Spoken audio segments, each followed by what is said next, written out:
everyone, and we are here again for a new episode of the Figure Out English podcast for English learners. Please go to our YouTube channel to watch the videos of the episodes with the full transcript and subscribe to the podcast updates. And let's go! Hello guys, and welcome to the Figure Out English podcast. Today we continue talking about the phrasal verbs, and the topic is phone conversations. I hear a lot from many of you that it's difficult to use the phone, and from my own experience I can tell you that this is actually the hardest thing you will ever do, to talk to somebody by the phone in a foreign language. We are afraid of the bad connection. We are afraid not to hear and not to understand what the person is saying, and because we don't have face-to-face contact, we don't see what the person thinks or feels, and it's like just a deadline, and they can break anytime. Well, it's stressful. I hear you. And we will be describing different aspects of phone conversations, but you can also use these phrasal verbs when you talk about contacting someone by the phone. And don't forget that you can watch this episode on YouTube with the full transcript, with the subtitles. And if you feel that I speak a little bit too fast, then it's good practice to turn on the subtitles, to watch it once with the subtitles, and then you can hear it again without, to make sure that you are improving your listening understanding of English. And if you enjoy the episode, please share it with your friends and consider supporting us. You can just buy us a cup of coffee and it will help us develop more and more episodes for you. And thank you very much for your support. But let's go on with the episode. The phone conversation. Well, I don't know how it happens with you these days. I don't use phone very much, but still, if you want to reach somebody by phone, be careful about the verb here, because I hear when people say to call to somebody, I will call to you, for example, and this is a mistake. In English, we usually say to call somebody. I will call you tonight. I will phone him tomorrow, for example. Yes, phone and call, they are synonyms. Phone right now is used less and less, and calling somebody, this verb is becoming more and more popular. But still, skip that preposition, okay? I just called my mother 5 minutes ago, or can I call you tonight? Don't forget about that. And the process. When you are trying to reach somebody on the phone, you will say to get through.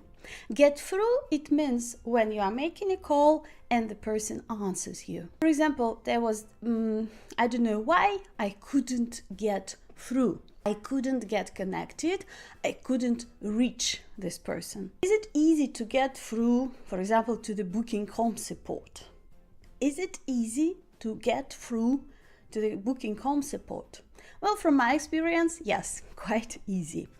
If you are calling to some dispatcher, and for example, it is a big company and you need to talk to some person, but first the secretary answers.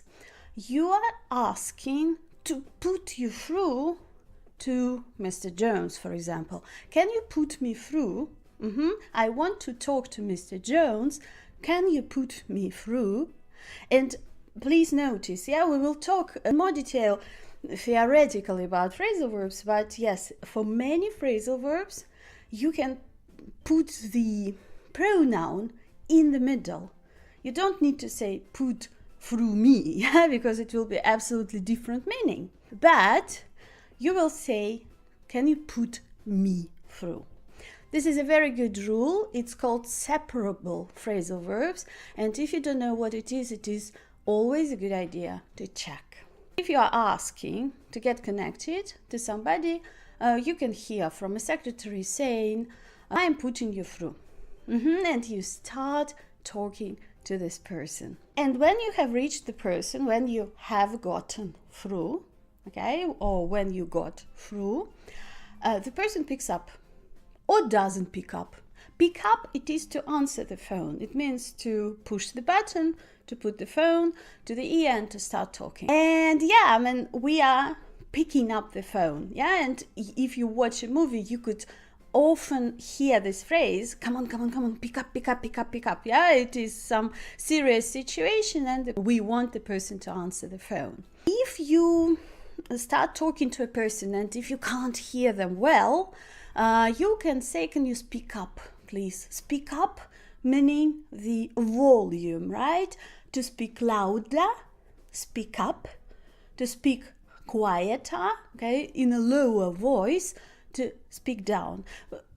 People often ask me to speak down because I speak quite loudly. It is the teacher's habit, you understand. But yeah, it's a good question. If you don't quite understand, if you didn't hear, you can ask a person, can you please speak up? Can you please speak up? And notice the accent, right? We connect the parts of the phrasal verb together. We say speak up, not speak up, but speak up. Can you speak up for me, please? Well, meaning to speak louder. If you have, well, that's always not a pleasant situation, but if you have the problems with the connection, if the connection is not good or the person, I don't know, is in the underground or we have these problems on the elevators, right? Sometimes we start breaking up. The connection, yes, is not good. It breaks up. But in conversations, you can use it with the person. For example, I can't hear. You are breaking up. Yes? Did I just break up? Did you just break up? You are breaking up. It is also very good phrasal verb to use in the phone conversation if you hear the problem. If you just lose the conversation, which often happens not just with the phone, but for example with Skype. I personally have problems with Skype connection, so sometimes people get cut off. It is the passive structure to cut off. It means to stop, yes, to stop the connection, for example. That's why when I am in the conversation, somebody cuts us off, right? We get cut off during the conversation, yeah? We get cut off. The conversation was suddenly cut off, for example. And yes, if you need a minute, I don't know, to get the pen or to just to think, you can use two phrasal verbs to ask people to wait. And we have an episode about the most used phrasal verbs, and you will find them there. I'm giving you the link. Please go and watch that video. But anyway, you can remember that you can use hang on. Normally I would say hang without g, hang.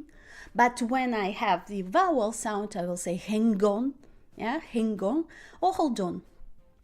Hold on a minute. Can you hold on a sec? Okay? And don't forget, you can say hold on a minute only to your close friend or your relative. Because if you are speaking with a colleague, with a person you don't know very much, I don't know, with your boss, you can't say hold on please. It is not polite enough. You need to make a request structure. That's why you will say, can you hold on a second? Can you hold on? Okay, I will be back. Can you hang on? Something like that. And when you are finishing the conversation, you hang up. Again, you can hear this g, okay, in this connection. Hang up. So that's it. I'm hanging up. I'm finishing the conversation. I'm hanging up. Literally pushing the button and putting the phone away.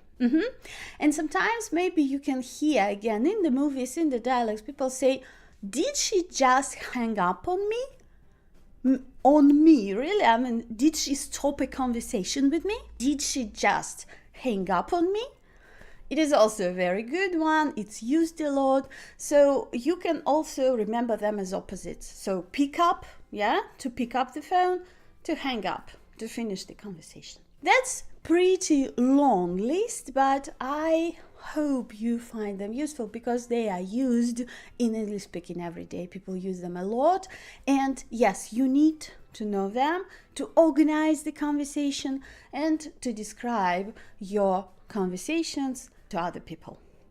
Please let me know if the episode is useful. I am finishing now. Share it with the friends if you like it and if you find it useful. And if you have any questions about these phrasal verbs or about phrasal verbs about other topics, please let me know in the comments. And yes, consider supporting us if you like our work. Don't forget to subscribe to our YouTube channel and the Facebook pages. Thank you guys and see you. Thanks for listening. You can find all the episodes on figureoutenglish.com. Happy learning!